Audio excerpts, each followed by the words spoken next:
সেটা সবচেয়ে বড় ইবাদত। ভালো কোনো কাজ করলে সেটা সবচেয়ে বড় ইবাদত। আমরা তো রোজা রাখবই, সবাই রোজা রাখবো। রোজা রাখবে কে কে? হাত তুলো। হিন্দুদের তুলতে হবে না। হ্যাঁ, গুড। কালকে আমি প্রথম রোজার দিন আমি দেখবো কে কে রোজা রেখে স্কুলে এসেছো। হাত নামাও সবাই। এখন তোমাদের 7 বছরের উপরে হয়ে গেছে। 7 বছর হয়ে গেলেই তখন আমাদের কি করতে হবে? রোজা রাখতে হবে, নামাজ পড়তে হবে। বুঝতে পেরেছো? আর রোজার দিনে কিন্তু মিথ্যা কথা একদম বলা যাবে না। আগামী কাল যদি মনে করো একজন অসুস্থ হয়ে গেছো, তাহলে তো সে স্কুলে আসতে পারবে না। তোমার মার ফোন থেকে আমাকে হোক, তোমার স্যারদের হোক, ফোন দিয়ে বলবা। সত্য কথা বলতে হয়।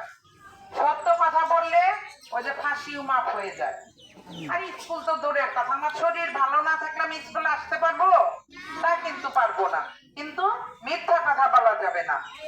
আমি এখন বাসায় বসে থাকলাম, আমি তোমাদের স্যারদের বললাম আমি অসুস্থ তাই স্কুলে আসতে পারতেছি না, এটা মিথ্যা কথা বলা হলো না?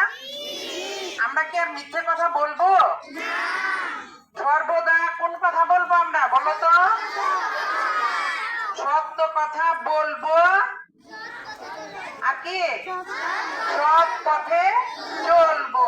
সত্য কথা, সৎ পথে চলবো।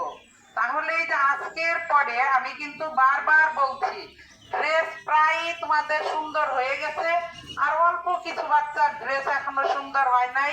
আমি আশা করব সবাই তোমরা ড্রেস গুলো বানাবে। আর এখন 12টার সময় তোমাদের সোয়েটার পরে আসার দরকার নাই। তোমরা ছোট মানুষ, তোমাদের শরীরে গরম বেশি, ঘেমে আবার ঠান্ডা লাগবে, সেই ঠান্ডা কিন্তু সারবে না। কাশি হবে, শরীরে গন্ধ হবে। প্রতিদিন বিকালে যাওয়ার পরে একটা ড্রেস ধুয়ে দিবে, পরের দিন ধোয়াটা পরে